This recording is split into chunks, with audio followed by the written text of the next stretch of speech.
Welcome friends. In the present video of chapter number 3, we will discuss charging and discharging process of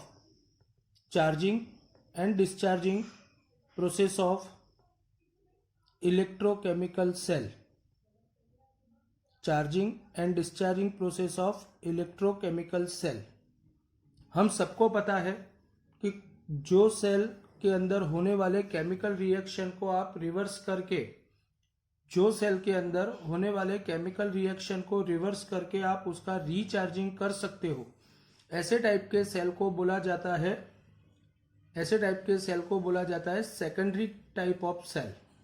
यहाँ पर हम secondary type of cell को discuss करने के लिए try करेंगे। सबसे पहले डिस्चार्जिंग प्रोसेस क्या होगा और डिस्चार्जिंग प्रोसेस के बाद हम डिस्कस करेंगे उसका चार्जिंग प्रोसेस क्या होगा। डिस्चार्जिंग या चार्जिंग को डिस्कस करने के पर्पज से सबसे पहले मैं यहाँ पर एक लेड स्टोरेज सेल ले रहा हूँ। हम सबको पता है कि लेड स्टोरेज सेल के अंदर कोई भी एक नॉन कंडक्टिंग मटेरियल का बनाया हुआ वेसल होता है। ये वेसल के अंदर हमको पता है कि अगर ये लेड स्टोरेज सेल है तो लेड स्टोरेज सेल के अंदर डाइल्यूटेड एक्वेस H2SO4 का सॉल्यूशन होता है। इसके अंदर मैंने H2SO4 का एक्वेस सॉल्यूशन ले लिया। ये H2SO4 का एक्वेस सॉल्यूशन है। H2SO4 का एक्वेस सॉल्यूशन है। यहाँ पर एज एन एनोड PbO2 का रॉड रखा जाता है और एज ए कैथोड यहाँ पर प्योर लेड का बनाया हुआ एक इलेक्ट्रोड मेटालिक रॉड को पार्शियली इमर्स किया जाता है। तो इस तरीके से आप लेड स्टोरेज सेल बना सकते हो। याद रखो, लेड स्टोरेज सेल बनाने के लिए एनोड किसका होता है? तो लेड स्टोरेज सेल बनाने के लिए एनोड होता है PbO2 का और कैथोड किसका होता है? कैथोड होता है प्योर Pb का। यहाँ पर H2SO4 सॉल्यूशन जो भरा गया है उसका concentration mind well in physics और particularly in case of electrochemical cell, अगर आपको कोई भी पर्टिकुलर सेल बनाना है और उसका कॉन्सेंट्रेशन डिसाइड करना है तो वहाँ पर जो फिजिकल क्वांटिटी यूज होती है उसका नाम है स्पेसिफिक ग्रेविटी। स्पेसिफिक ग्रेविटी इसकी यहाँ पर इनिशियल लेवल पर 1.85 जितनी होती है। यहाँ पर इसकी स्पेसिफिक ग्रेविटी इनिशियल लेवल पर 1.85 जितनी होती है। अगर सेल की स्पेसिफिक ग्रेविटी 1.85 होगी तभी जाकर के इतने कॉन्सेंट्रेशन पर ही ये सेल काम करना स्टार्ट करता है।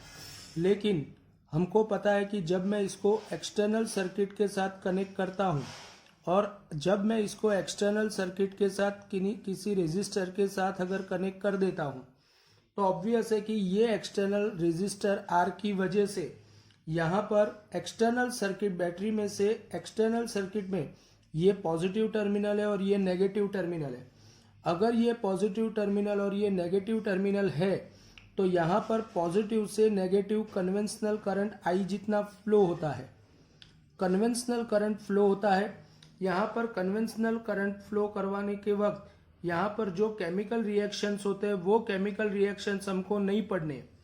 एक्चुअली केमिकल रिएक्शंस तो one kind of redox analysis है और ऐसे टाइप का रेडॉक्स प्रोसेस तो आप ऑलरेडी लोअर स्टैंडर्ड में पढ़ के आए हो। तो यहाँ पर हमको एनर्जी के हिसाब से क्या चेंजेस होते हैं वो डिस्कशन करना है। धीरे धीरे जैसे जैसे सेल डिस्चार्ज होता जाएगा वैसे वैसे यहाँ पर उसकी एनर्जी कम होती जाएगी और फाइनली जब उसकी स्पेसिफिक ग्रेविटी 1.13 जितनी हो जाती है तब ये सेल काम करना बंद कर देता है। यहाँ पर स्पेसिफिक ग्रेविटी मतलब कॉन्सेंट्रेशन ऑफ H2SO4 डिक्रीज होने का रीजन क्या है? रीजन ये है कि यहाँ पर PbO2 H2SO4 के साथ केमिकल रिएक्शन करके PbO2 H2SO4 के साथ केमिकल रिएक्शन करके PbSO4 का सॉल्ट बनाता है और ये प्रोसेस में साथ साथ में H2O मतलब पानी लिबरेट होता है। अगर यहाँ पर पानी लिबरेट होगा तो जैसे जैसे प्रोसेस होता जाएगा यहाँ पर PbSO4 का एक लेयर डिपॉजिट होता जाएगा। PbSO4 का लेयर डिपॉजिट होता जाएगा, साथ साथ में यहाँ पर H2O का जो भी H2O प्रोड्यूस होगा वो H2O यहाँ पर सेल के अंदर H2SO4 का कॉन्सेंट्रेशन डिक्रीज करेगा। अगर H2SO4 का कॉन्सेंट्रेशन डिक्रीज होगा तो स्पेसिफिक ग्रेविटी भी डिक्रीज होगी और फाइनली जब इसकी स्पेसिफिक ग्रेविटी 1.13 जितनी हो जाती है या उससे कम हो जाती है तब ये सेल कंप्लीटली डिस्चार्ज हो जाता है। जब ये सेल कंप्लीटली डिस्चार्ज हो जाता है तो उसके अंदर होने वाले केमिकल रिएक्शंस को रिवर्स करके हमको ये सेल को रिचार्ज करना होता है। यहाँ पर सेल के रिचार्जिंग प्रोसेस में क्या होता है, तो यहाँ पर रिचार्जिंग प्रोसेस करना है तो कंपलसरी मुझे एक्सटर्नल सर्किट के अंदर करंट का डायरेक्शन रिवर्स करना पड़ेगा। फ्रेंड्स, यहाँ पर करंट का डायरेक्शन रिवर्स कैसे किया जाएगा, यहाँ पर अगर मुझे करंट का डायरेक्शन रिवर्स करना है तो उसके लिए क्या करना पड़ेगा, ध्यान से समझो। यहाँ पर सर्किट में से मुझे ऑपोजिट डायरेक्शन में से करंट पास करना पड़ेगा। याद रखो कि कोई भी लेड स्टोरेज सेल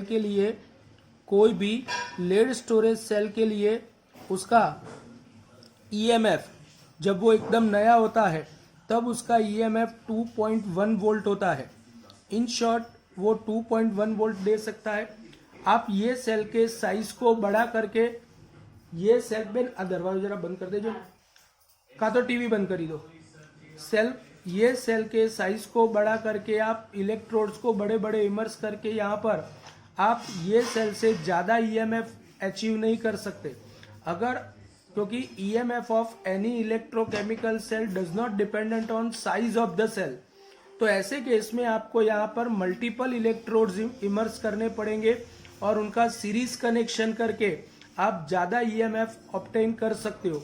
इस तरीके से ज्यादा इलेक्ट्रोड्स अंदर इमर्स करके आप ज्यादा EMF ऑब्टेन करते हो तो ऐसे टाइप के अरेंजमेंट को बोला जाता है इलेक्ट्रोकेमिकल पाइल। उसको क्या बोला जाता है, इलेक्ट्रोकेमिकल पाइल। यहां पर मैंने सबसे पहले तो लेड स्टोरेज सेल का डिस्चार्जिंग प्रोसेस डिस्कस किया। लेड स्टोरेज सेल का डिस्चार्जिंग प्रोसेस डिस्कस करने के बाद अब मुझे इसका रिचार्जिंग प्रोसेस डिस्कस करना है। फ्रेंड्स, इतना याद रखो कि ये जो भी पेजेस है ये स्कैन करके आपको मिल जाएंगे, इसलिए आपको यहाँ पर इसके एसएस मतलब स्क्रीनशॉट लेने की जरूरत नहीं है। अब मैं डिस्कस करने जा रहा हूं यहाँ पर recharging process of any electrochemical cell. Mind well, recharging process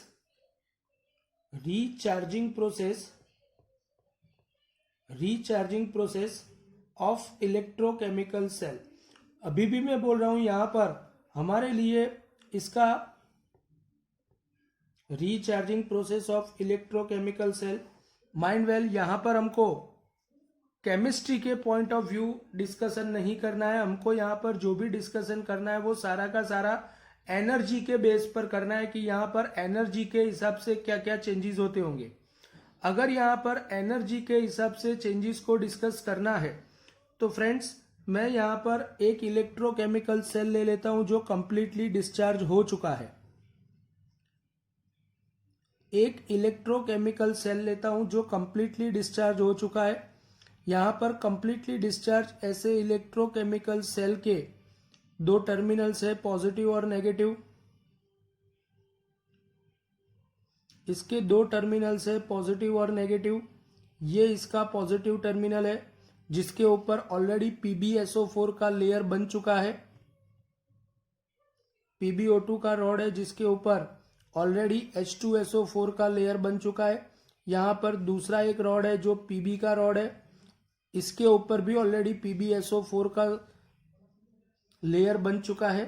यहाँ पर H2O का लेवल इतना एक्सटेंड हो चुका है कि ये सेल का कॉन्सेंट्रेशन 1.13 जितना हुआ है। अब अगर ये सेल को मुझे रिचार्ज करना है तो ये सेल का रीचार्जिंग करने के लिए कंपलसरी मुझे यहाँ पर नेगेटिव टू पॉजिटिव, ये पॉजिटिव है और ये नेगेटिव है, यहाँ पर मुझे रिवर्स डायरेक्शन में जब मैं करंट पास करूंगा, तो रिवर्स डायरेक्शन में करंट पास करूंगा तभी जाकर के मैं ये सेल का रीचार्जिंग कर सकता हूं। और रिवर्स डायरेक्शन में करंट पास करवाने के लिए मुझे यहाँ पर बहुत ही heavy voltage DC voltage supply लेना पड़ता है। जैसे ये 2 वोल्ट का है तो कंसीडर करो कि मैंने 130 वोल्ट 120 वोल्ट का एक डीसी सप्लाई ले लिया, और वेरी हाई वैल्यू वाला डीसी सप्लाई लेने के बाद ये कंसीडर करो कि V वोल्ट का डीसी सप्लाई है।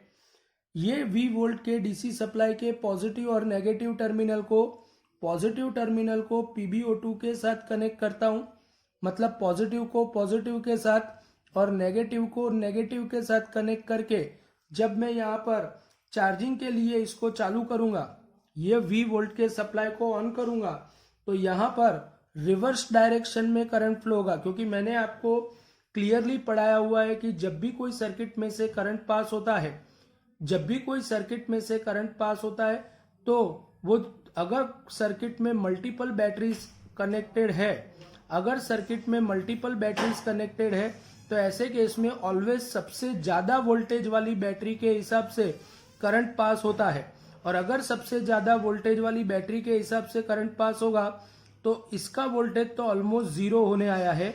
और यहाँ पर एक्सटर्नल डीसी सप्लाई का वोल्टेज नॉर्मली 120 वोल्ट के आसपास होता है, तो ये हायर वोल्टेज वाली बैटरी के हिसाब से current positive to higher voltage वाली बैटरी के हिसाब से ये पॉजिटिव से नेगेटिव की तरफ फ्लो होगा। अगर ये करंट पॉजिटिव से नेगेटिव की तरफ फ्लो होने जा रहा है तो लेड स्टोरेज सेल के लिए करंट का डायरेक्शन रिवर्स है, इसीलिए उसका रीचार्जिंग होता है। रीचार्जिंग प्रोसेस में यहाँ पर PbSO4 का जो लेयर है उसमें से SO4-2 आयंस लिबरेट होते हैं और सीधे सॉल्यूशन में जाते हैं। जैसे जैसे सॉल्यूशन में SO4-2 आयंस का की प्रोपोर्शनलिटी कॉन्सेंट्रेशन बढ़ने लगेगा, वैसे वैसे ये पर्टिकुलर सेल में सॉल्यूशन का जो कॉन्सेंट्रेशन है वो भी इंक्रीज होने लगता है। PbO2 का रॉड फिर से PbO2 का बनता है, Pb का रॉड फिर से Pb का बनता है और ये सेल का रीचार्जिंग होना स्टार्ट हो जाता है। फ्रेंड्स, यहाँ पर कंसीडर करो कि मैंने I जितना करंट T जितने टाइम इंटरवल के लिए, मैंने I जितना करंट T जितने टाइम इंटरवल के लिए पास किया है, तो आप समझ सकते हो कि यहाँ पर ये बैटरी जो एक्सटर्नल डीसी सप्लाई लगाया गया है, वो एक्सटर्नल डीसी सप्लाई यहाँ पर एनर्जी, इलेक्ट्रिकल एनर्जी लॉस करेगा, जबकि सेल अपने अंदर इलेक्ट्रिकल एनर्जी के फॉर्म में एनर्जी को, तो अगर यहाँ पर एनर्जीज को डिस्कस किया जाए तो एनर्जीज के रेफरेंस में हम ऐसा डिस्कशन कर सकते हैं कि अगर ये जो एक्सटर्नल डीसी सप्लाई है, ये एक्सटर्नल डीसी सप्लाई ने, एक्सटर्नल डीसी सप्लाई में से V वोल्ट का एक्सटर्नल डीसी सप्लाई है। If V volt DC supply provide I amount of electric current, I current for T time interval, then electrical energy stored, electrical energy supplied by DC source। Source की energy calculate करने के लिए मैंने आपको clearly बोला है कि आपको वहां पर फॉर्मूला यूज करना होता है V इंटू आई पावर के लिए, लेकिन T टाइम इंटरवल के लिए उसको चालू रखा है, इसलिए electrical energy supplied by DC source is equal to VIT joule. मैंने आपको सोर्स में से जब मैंने आपको जूल्स इफेक्ट पढ़ाया वो वीडियो आप देख सकते हो। जूल्स इफेक्ट वाले वीडियो के अंदर आप सबने देखा है कि पावर का इक्वेशन, अगर सोर्स का पावर यूज करना है तो उसका इक्वेशन होता है V इंटू आई, लेकिन मुझे यहाँ पर एनर्जी लिखनी है इसलिए मैंने टाइम से मल्टीप्लाई किया, तो electrical energy supplied by DC source is equal to VIT joule. Electrical energy supplied by DC source is equal to VIT joule. अब मेरी बात समझो, यहां से VIT जूल जितनी एनर्जी सप्लाई हो रही है, लेकिन ऑब्वियस है कि ये बैटरी का EMF अगर E जितना है तो ये बैटरी तो अपने अंदर अपने EMF के अकॉर्डिंगली ही एनर्जी स्टोर करेगी। इसका मतलब ये हुआ कि electrical energy stored by lead storage cell, electrical energy stored by lead storage cell is equal to EIT joule. Electrical energy stored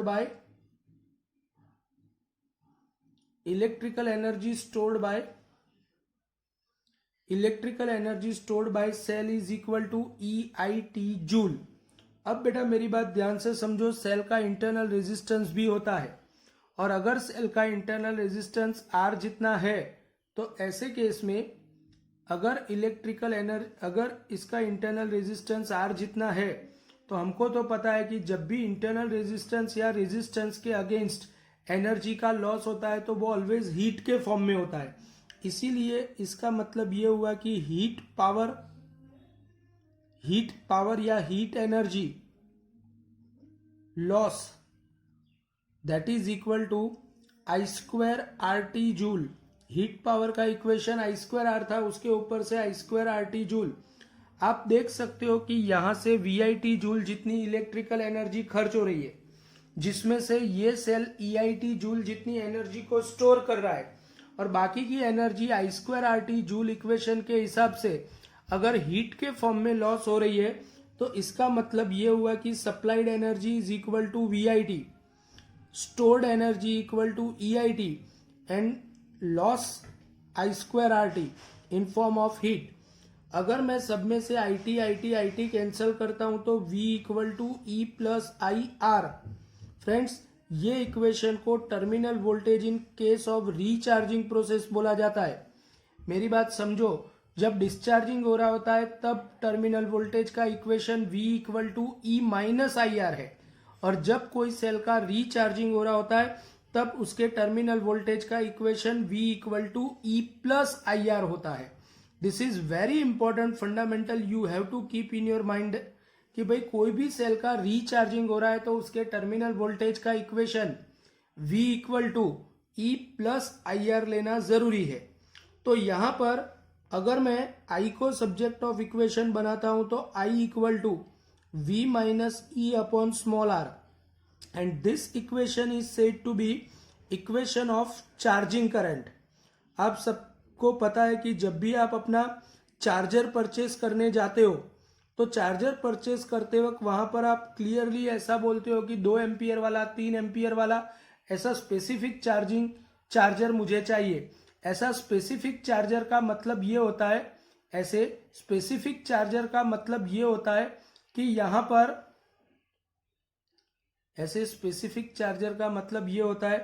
यहां पर हमारे लिए कोई भी डिवाइस को रिचार्ज करने के लिए करंट इंपॉर्टेंट है, वोल्टेज इंपॉर्टेंट नहीं है, और ये चार्जिंग करंट का फॉर्मूला है। फ्रेंड्स, हमको पता है कि कोई भी बैटरी के लिए उसका इंटरनल रेजिस्टेंस वेरी स्मॉल होता है। अगर बैटरी का इंटरनल रेजिस्टेंस बहुत ही स्मॉल होगा तो ऑब्वियस है कि चार्जिंग करंट बहुत ज्यादा चाहिए। अगर चार्जिंग करंट बहुत ही ज्यादा चाहिए तो यहाँ पर प्रॉब्लम ये होता है कि जब आप लार्ज अमाउंट में चार्जिंग करंट पास करते हो तो ऐसे केस में वहां पर हीट एनर्जी प्रोड्यूस होती है, और जो भी हीट एनर्जी प्रोड्यूस होती है वो सेल को डैमेज कर सकती है। लार्ज करंट के लिए लार्ज हीट एनर्जी प्रोड्यूस होगी और वो सेल को डैमेज कर सकती है। इसलिए ऑलवेज चार्जिंग के प्रोसेस के वक्त उसके साथ एक वेरी हाई वैल्यू वाला रेजिस्टेंस सीरीज में लगाना पड़ता है, और ऐसे हाई वैल्यू वाले रेजिस्टेंस को बोला जाता है सीरीज रेजिस्टर। सीरीज रेजिस्टेंस के केस में स्मॉल r और कैपिटल R सीरीज में हो जाएंगे तो यहाँ पर चार्जिंग करंट को रिड्यूस चार्जिंग करंट का वैल्यू मिलेगी V minus E upon small r plus capital R। Mind well, this equation is said to be equation of charging current.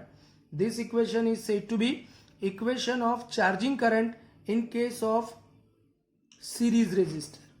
So this is complete charging and discharging process of electrochemical cell. In next video we will discuss about potentiometer. That will be the last theory of this particular chapter. Chapter बहुत लंबा है, खुद एक unit है.